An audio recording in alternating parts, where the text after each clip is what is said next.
교과서 112페이지 조선의 통치체제의 정비 주제 2로 들어가도록 하겠습니다. 자, 오늘도 112페이지 교과서 다 준비되셨죠?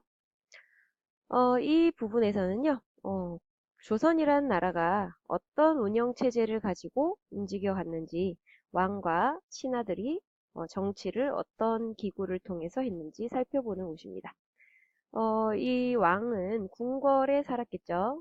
우리나라의 정전, 가장 큰 궁궐이 바로 경복궁이고요. 그 중에서도 왕이 정치적인 업무를 보았던 곳을 근정전이라고 했습니다. 근정전이라는 정치를 근면하게 한다, 성실하게 한다, 이런 이야기를 담고 있죠. 자, 조선의 기본적인 정치 기구에 대해서 살펴보도록 하겠습니다. 자, 조선은 고려에 비해서 중앙집권체제를 더욱 강화하였다라고 되어 있죠. 이 중앙집권체제라는 것은 즉 중앙정부가 지방을 얼마나 강하게 지배하는가라는 것으로 풀이될 수 있는데요. 바로 그 중앙통치 조직의 핵심은 의정부와 육조라고 볼 수 있습니다. 자, 영의정, 좌의정, 우의정 들어보셨죠? 이 삼정승이 모여서 국정을 협의하고 정사를 총괄하는 정치적인 사무를 총괄하는 최고 기구가 바로 의정부가 되겠죠. 자, 이 의정부에서 큰 흐름을 정하면 실질적인 행정 업무는 육조와 그 아래의 여러 관청이 나누어서 했습니다. 그래서 행정기구로서 가장 큰 권한을 가지고 있었던 것은 의정부, 실질적인 실무기구는 육조라고 할 수 있겠죠. 자, 이때 육조는 고려시대보다 고려시대의 육부보다 위상이 높아서 육조의 장관 역할을 했던 판서, 이조판서, 예조판서 이런 사람들은 의정부 정승들과 함께 국정을 논의했다라고 되어 있습니다. 자, 또한 유교 이념의 바탕을 둔 정치를 강조했던 조선. 왕이 절대 권력을 가진 체제가 아니라고 했죠. 이 왕이나 의정부 고위 관리들이 너무 큰 힘을 가지는 것을 방지하기 위해서 이 3사의 역할이 굉장히 중시되었습니다. 3사는 세 가지 기구로 이루어져 있는데요. 관리의 비리를 감찰하는 사헌부, 그리고 왕에 대한 간언을 맡은 사간원, 왕의 학문적인 자문기관, 왕과 학문적인 토론을 한다든지 또는 정책을 논의한다든지 이런 역할을 맡았던 것이 홍문관이라고 볼 수가 있습니다. 이 3사는 당시에 굉장히 명예직이라고 볼 수가 있습니다. 자, 여기 선생님이 3사의 기능에 대해서 자세한 내용을 메모에 띄워 놓았는데요. 한번 읽어보시고요. 이 중에서도 사헌부는 지금으로 치면 이제 검찰이라고도 볼 수가 있겠죠. 당시에 비리를 저지르는 관리, 이런 사람들을 잡아내는 역할을 합니다. 이 관련된 동영상을 하나 보고 넘어가도록 하죠. 세무비리 관리에 대한 규정도 지금보다 훨씬 엄했다. 세무비리를 저지른 관리는 사형에 처하고 아내와 자식에게 남겨진 재산도 모두 몰수했는데 실제 성종 24년 세금으로 거둔 면포와 종이를 빼돌린 하양 현감 김진은 사형에 처해졌다. 효종 1년엔 위원군수 권영이 세금으로 거둔 인삼 수백 건을 수탈했다. 당시 대신들은 권영의 나이가 70이 넘었으니 유배형 정도로 사건을 마무리 짓자고 했고 사관원과 사헌부에서는 법대로 사형에 처해야 한다고 했다. 효종은 고심 끝에 경국대전 처벌 규정대로 사형을 명하고 재산을 몰수했다. 자, 이렇게 3사의 역할은 직위가 높지는 않았지만 이 왕도 함부로 무시할 수가 없는 위치에 있었다. 국가의 정책 결정에 큰 영향을 미칠 수 있는 자리였다라고 되어 있습니다. 그 밑에 자료 설명에 보면은 3사의 역할에 대해서 자세히 나와 있죠. 이 당시에 관리를 감찰하는 임무를 맡은 관리를 대관이라고 하였고요. 왕에게 간언, 충고의 말을 올리는 관리를 간관이라고 했습니다. 이 두 개를 합쳐서 고려시대 때부터 대간이라고 했죠. 선생님이 왕에게 함부로 이렇게 충고를 하고 바른 말을 하려면 간이 커야 된다 이런 얘기를 했었죠. 대간. 옳은 말을 할 줄 아는 사람입니다. 이 조선시대에도 계속 이 사람들은 언론의 기능을 수행하면서 언론 3사라고도 하고요. 이 3사에 속한 관리를 언관이라고 했습니다. 자, 여기 선생님이 고려시대에 부터 이어진 대간이라는 용어 시험에 낼 거예요. 힌트로 지금 드렸습니다. 대간 기억해 두시고요. 이렇게 해서 이제 대간, 간관 이런 사람들은 정도전이 말하기를 간간의 지위는 비록 낮지만 그 직무는 재상과도 대등하다. 직무는 재상과도 대등하다. 이렇게 이야기하고 있습니다. 그만큼 조선사회에서 명예롭고 굉장히 중요한 직위였다라고 볼 수가 있겠죠. 자, 그 외에도 굉장히 많은 정치 기구들이 있는데요. 자, 이 부분에 대해서는 우리가 표를 통해서 좀 살펴보도록 하겠습니다. 아까 이야기했듯이 자, 왕 못지않게 중요한 정치적인 결정을 했던 기구가 바로 의정부입니다. 의정부 3정승을 중심으로 한 정무총괄 기구죠. 그리고 그 밑에 있는 이제 6조, 2호 예병 현공 6개의 실무기구인데요. 이 6조의 각각의 역할, 자, 2조, 호조, 예조, 병조, 형조, 공조 잘 한번 읽어보시고요. 그 다음으로 이제 승정원이라는 곳이 나옵니다. 승정원은 무엇을 하는 곳이냐?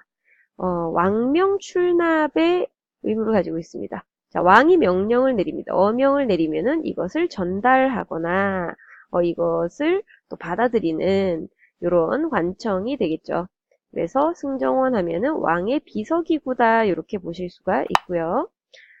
그 외에 또 왕의 직속기구로 의금부가 있습니다. 의금부 하면 또 죄인을 추국하는 기구다라고 되어 있죠. 죄인을 추국한다라는 것은 무엇이었냐면 영상을 하나 보고 설명을 드리겠습니다. 이것이 바로 의금부에서 죄를 묻는 장면입니다. 이 새를 달구어서 지지기도 하고요. 이렇게 다리 사이에 줄이를 트는 장면 보이시죠? 이렇게 왕이 직접 죄인을 추궁하는 즉 왕이 직접 수행하는 사법기구다. 이것이 바로 의금부다라고 볼 수가 있습니다. 그래서 주로 범죄, 왕조의 범죄 또는 반역 이런 것들을 심판했다라고 볼 수가 있고요. 자, 좀 전에 공부했던 3사가 나오네요. 사헌부, 사관원, 홍문관이죠. 이 3사 굉장히 중요한 그리고 명예로운 직책이라고 이야기했습니다. 각각의 역할 기억해 두시고요. 자, 다음으로 춘추관이라는 기구도 있죠. 춘추관은 무엇이냐? 중국의 유명한 역사서 중에 춘추라는 것이 있는데요. 바로 당시의 정치를 기록하는 역할. 그래서 이제 역사서를 만드는 이런 역할을 했다고 볼 수가 있습니다. 그리고 이제 성균관 하면은 여러분들이 아시다시피 조선의 최고 교육기구고요. 마지막으로 나오는 한성부는 무엇이냐? 한성부는 수도 한성을 중심으로 중앙관청으로 이 행정적인 실무를 담당했던 그런 기구라고 볼 수가 있습니다. 여기까지 중요한 조선의 정치기구 살펴보았고요. 다음 페이지 112페이지를 넘어서 이제 13페이지로 넘어가겠습니다. 지금까지 우리가 조선의 중앙정치체제를 살펴보았다면 이제는 지방행정 조직을 좀 살펴보도록 하겠습니다. 이 조선의 지방은요, 총 몇 도로 나뉘어져 있죠? 고려는 5도였는데 조선은 8도입니다. 지금 화면에 보이는 조선 8도, 지금과 다를 바가 없죠. 지금은 남북으로 나뉘어져 있지만 이때는 하나였죠. 이 8도의 가장 높은 관리는 누구일까요? 바로 관찰사가 됩니다. 각 도에 파견된 지방 장관, 지금으로 치면 이제 도지사라고 할 수 있겠죠. 그래서 이 가장 지방을 다스리는 높은 위치에서 다른 지방 하위 관리들을 통제하는 역할을 담당했습니다. 그리고 이제 이러한 도 안에는 부, 목, 군, 현과 같은 작은 이런 정치기구들로 나뉘어졌고요. 모든 군현에는 수령이 파견되어 있었습니다. 그래서 이제 수령을 파견해서 지방의 정치를 다스렸다. 이렇게 볼 수가 있겠죠. 자, 고려와의 차이점을 좀 기억을 하셔야 되는데요. 이 당시에 이제 고려와 조선의 차이점은 무엇이냐. 팔도라는 것도 다르지만 조선은 고려 때와 달리 모든 군현에 수령을 파견하였습니다. 자, 고려 때는 속현이라는 게 있었죠. 지방간이 파견된 주현도 있고 파견되지 않은 속현도 있었는데 조선시대엔 속현이 없어지죠. 그래서 모든 군현이 주현이 되고 중앙 집권력이 그만큼 강해졌다고 볼 수가 있고요. 향부곡소와 같은 특수행정구역도 사라지게 됩니다. 이러한 지역을 다스리는 수령의 역할이 무엇이었을까? 수령은 당시에 농업을 장려한다, 교육, 세금 등 행정 업무를 비롯하여 이뿐만 아닙니다. 사법, 그러니까 법의 집행이죠. 재판관 역할도 하고요. 군사, 이 유사시에는 군사도 모집하고 훈련시키는 역할을 합니다. 그래서 지방에서 수령은 굉장히 강한 권한을 가지고 있다라고 볼 수가 있죠. 이 뭐 춘향전 같은 거 보면 사또 이런 사람들 나오잖아요. 그럼 사또 이 사람들이 마음대로 사람들을 막 재판을 해가지고 죄인으로 몰아놓고 막 이렇게 하죠. 굉장히 큰 권력을 가지고 있죠. 그런 사람들이 바로 수령이고 그 밑에 보면은 이제 예의하면서 이렇게 수령을 따르는 이방 같은 사람들 나오죠. 이런 사람들을 향리라고 할 수가 있습니다. 그래서 이제 수령 밑에는 향리가 있고 향리는 고려시대에는 굉장히 힘이 컸었지만 조선시대에는 수령보다 지위와 권한이 약해졌다 이렇게 보시면 되겠어요. 자, 뿐만 아니라 이 각 군현에는요 유향소 또는 향청이라고 불리는 기구가 있었습니다. 유향소는 수령의 업무를 돕기도 하고 향리가 너무 부정을 저지르거나 힘이 강해지지 않았는지 감독하는 역할도 합니다. 그래서 이 유향소라는 것은 지방의 양반, 다른 말로 하면 좀 자세히 볼게요. 양반들의 자치조직이라고 볼 수가 있고요. 마을의 기강을 바로잡고 수령의 통치를 도와주는 역할도 하고 때로는 수령이 잘못했을 때는 그 권한을 넘어서기도 하였다라고 되어 있습니다. 그래서 한마디로 얘기하면 향촌사회의 자치적 기능을 했다라고 기억하시면 되겠어요. 자, 다음으로 조선의 군사 조직은 어떠했느냐? 중앙군과 지방군으로 나뉘죠. 중앙군은 궁궐과 한성을 수비하는 역할로 오위라고 합니다. 역시 지휘권은 고려시대와 마찬가지로 문반에게 있었다고 합니다. 지방군은 육군과 수군으로 나뉘었는데요. 이 건국 초기에는 국방상의 요지인 영이나 진이라는 것을 설치했습니다. 울산에도 병영이라는 지명이 있고요. 방어진이라는 곳이 있죠. 이런 것이 그대로 지명이 남아있는 기록이라고 보시면 되고요. 세조 이후에는 진관체제, 각 지방에서 방어할 수 있는 체제를 만들어서 그 지역의 병영과 수영을 두고 요충지에는 지역 방위를 담당할 수 있는 거진을 두었다라고 합니다. 병영에는 병마절도사, 수영에는 수군절도사를 파견해서 지휘관의 역할을 맡겼습니다. 자, 여기에서 조금 더 알아보면 조선시대의 대표적인 교통제도에 대해서 나와 있는데요. 공무원들, 공무관리들이 출장을 간다, 지방에 내려간다 이럴 때에는 마패를 이용해서 역에서 말을 빌릴 수도 있고 원에서 숙식을 해결할 수도 있는데 이것을 뭐라고 하냐면 역원제라고 합니다. 역원제 기억해 두시고요. 이거 선생님이 디귿 영상 확인 퀴즈로 낼 거예요. 그리고 지금 여기 수원화성의 봉수대가 보이죠? 국가에 위급한 일이 생겼다. 그러면 불이나 연기를 이용해서 알렸던 봉수제도도 있습니다. 임진왜란을 겪으면서 봉수제뿐만 아니라 파발제, 사람이 달리거나 말을 이용해서 전달하는 제도도 시행되었다고 합니다. 자, 다음으로 114페이지로 넘어가도록 하겠습니다. 114페이지는 교육제도와 과거제도죠. 이 교육제도와 과거제도 부분에서 먼저 조선의 교육기관에는 어떤 것이 있는지 살펴보도록 하겠습니다. 조선에서 가장 높은 최고 교육기구는 바로 성균관이라고 할 수 있겠죠. 이 과거 시험에 속가와 대가가 있는데 속가에 합격한 학생에게 입학 자격을 주었고 여기에 들어온 학생들이 대과 시험을 칠 수 있었다고 합니다. 이 학생들은 공부도 열심히 했지만 집단 상소라든지 이 정책이 잘못되었을 때는 수업을 거부하는 방식으로 국가의 정치에 영향력을 행사하기도 했다고 합니다. 자, 그리고 서울에는 성균관 말고도 사부학당이라는 곳이 있었죠. 사부학당도 역시 국가에서 운영하는 교육기관으로 서울의 동학, 서학, 중학, 남학 이렇게 4부로 구성되어 있는 사학. 그러니까 이것은 4개의 학당이다 이런 말이죠. 8세 이상의 양인은 모두 입학할 수 있었다라고 하고요. 역시 기숙사를 운영하면서 국가에서 비용을 부담하였다라고 합니다.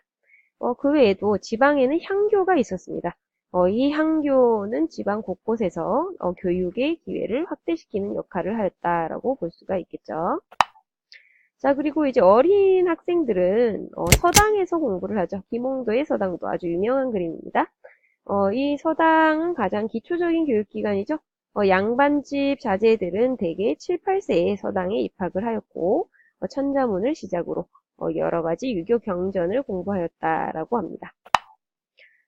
즉, 이 조선의 교육기관은 주로 양반층을 중심으로 되어 있었고요. 특히 유교를 중심으로 한 통치에 필요한 인재 양성을 목적으로 하였기 때문에 과거 시험에 합격하는 것을 목표로 하는 경우가 많았습니다. 그래서 과거에 응시하는 양반층 남성이 주로 대상이 되었다라고 할 수 있겠죠. 자, 교과서로 돌아와서 아까 이야기하듯이 국가 최고의 교육기관은 성균관이었는데 이 성균관의 교육은 과거제와 밀접하게 연결되어 있었습니다. 과거제에 대해서 좀 자세히 살펴보도록 하겠습니다. 조선에서 관리가 되려면 3가지 길이 있었다고 볼 수가 있는데 첫 번째 과거, 두 번째 문음, 세 번째는 청거가 되어 있습니다. 자, 문음이 무엇이냐면 문과에 가기 위한 음서제를 얘기하는 거죠. 음서제 기억나시죠? 음서는 고려시대에 5품 이상 관리의 자제에게 주는 낙하산 제도라고 했잖아요. 근데 이것이 조선시대에는 있기는 했으나 그 대상이 축소되었고 이것에 의해서 관리가 되어도 사람들이 인정해주지 않았어요. 그래서 이제 실력으로 과거에 합격하는 것이 정도였다라고 볼 수가 있고 추천에 의해서 관리가 되는 것은 천거라고 합니다. 하지만 숫자가 많지 않았고요. 즉 관리로 등용되기 위해서는 가장 과거 시험이 중요한 방법이었다고 볼 수가 있죠. 그렇다면 과거에는 어떤 종류가 있느냐? 문신, 즉 글 잘 쓰는 사람을 뽑는 문과, 무신, 이제 전쟁에 나가서 나라를 지키는 역할, 무인이라고도 하죠. 무신을 뽑는 무과가 있었고, 이것은 이제 고려시대와 큰 차이점이 되겠죠. 고려시대에는 무과가 없어서 무신들이 차별을 받았으나 조선시대에는 무과가 생겼습니다. 자, 그리고 역관이나 의관 같은 기술관을 뽑는 잡과가 있었죠. 이것은 이제 공통적이라고 볼 수가 있는데, 요 시험을 칠 수 있는 조건은 무엇일까요? 조선시대에는 원칙적으로 천민이 아니면, 즉 양인 이상이면 누구나 과거에 응시할 수 있는 자격이 있었습니다. 하지만 먹고 사는 게 바쁘고 농사를 지어야 되는데 언제 공부를 하겠어요? 그죠? 그러니까 주로 문과에는 양반 자제들이 응시를 하였고 무과에는 양반부터 상민까지 많이 응시를 하였고 잡과에는 주로 대를 이어서 중인들이 응시하였다라고 합니다. 자, 드라마에 보면은 이렇게 왕 앞에 주르륵 앉아서 글을 쓰는 이런 사람들이 이제 문관이라고 볼 수가 있죠. 또는 문반이라고 합니다. 그리고 이렇게 칼을 차고 앉아있는 무인들, 조선시대에는 무반이라고 하죠. 그래서 문반과 무반을 합쳐서 양반이라고 불렀던 것이죠. 그래서 조선시대의 양반, 문반, 무반을 합쳐서 부르는 말이다. 생각 넓히기 잠깐 볼까요? 이 속과 합격을 해서 성균관에 들어가면 대과에 시험을 칠 수가 있는데 이 대과에서도 가장 좋은 성적을 받은 사람들은 최종적으로 왕 앞에서 시험을 치는 전시라는 것을 치르게 됩니다. 이 전시에서의 1등, 지금으로 치면 이제 수능 전국 1등 정도 될까요? 이런 사람들을 장원이라고 부릅니다. 장원급제 이런 말 들어봤죠? 전시에서의 1등을 장원이라 한다. 요거 선생님이 디딤 영상 확인 퀴즈 낼게요. 자주 쓰는 말이기도 하죠. 그리고 이제 마지막으로 우리가 살펴볼 부분은 조세제도입니다. 뭐 요거는 여러분들이 앞에서 많이 배웠던 것이니까 간단하게 정리하고 넘어갈게요.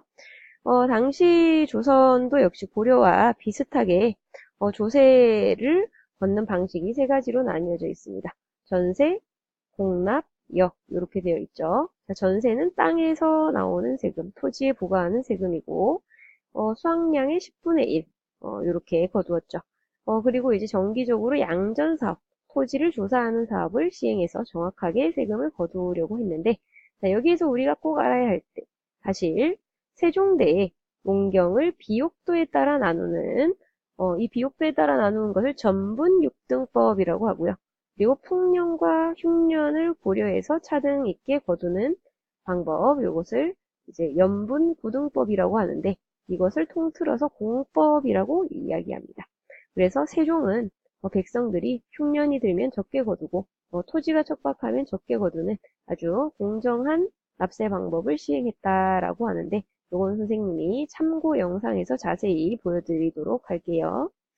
그 다음 역이라는 것은 고려시대와 마찬가지로 16세에서 60세의 양인 남자, 정남이라고 하죠. 군역과 요역으로 나뉘어져 있는 것을 이야기합니다. 16세기 이후가 되면은 요거 하기 싫어해요. 그래서 군대 가는 대신 군포를 내는 경우, 포라는 것은 옷감이죠. 옷감을 내고 군대에 이제 면제를 받는 거죠. 이런 경우가 늘어나게 됩니다. 마지막으로 공납. 공납은 각 호에 부과하는 것으로 각 호라는 것은 집집마다라는 얘기고요. 집집마다 그 지방의 특산물을 바치게 했습니다. 이것이 굉장히 백성들을 힘들게 하는 폐단으로 나타나게 되는데 이 공납이라는 것이 매년 똑같이 특산물이 생기는 것도 아니고 굉장히 힘든 해가 많죠. 그럴 때 운반이나 저장에도 어려움이 있는 등 백성들을 괴롭히는 정말 고통스럽게 만드는 세금 중에 하나였다고 볼 수 있습니다. 자, 정리하는 이 의미에서 활동하기 요거 빈칸 채우고 마칠게요. 먼저 이제 활동 1은요. 자료 1의 빈칸 채우기가 되겠네요. 지금 이제 자료 1에는 전세의 폐단 문제들이 나오고 자료 2에는 요역의 문제들이 나오고 요역은 한마디로 노가다라 그랬죠? 이제 노동력을 증발하는 거 그리고 곡물의 납부에 관한 문제가 자료 3에 나옵니다. 빈칸을 채워보면 첫 번째 자료 1 전세는 부과 기준이 무엇이었나요? 토지였죠. 그리고 이 전세 같은 경우는 양전 사업을 통해서 양안을 작성해서 토지 대장이죠. 정확하게 거두려 하였다. 그 다음으로 역은 정남인 사람 16세에서 60세까지의 양인 남자에게 부과하였다라고 했고요. 마지막으로 공납은 집집마다 가호, 집집마다 특산물을 거두는 것이었다 라고 할 수 있겠습니다. 자, 활동 2 이러한 조세제도의 수치 과정에서 나타난 문제점들 뭐라고 정리할 수 있을까요?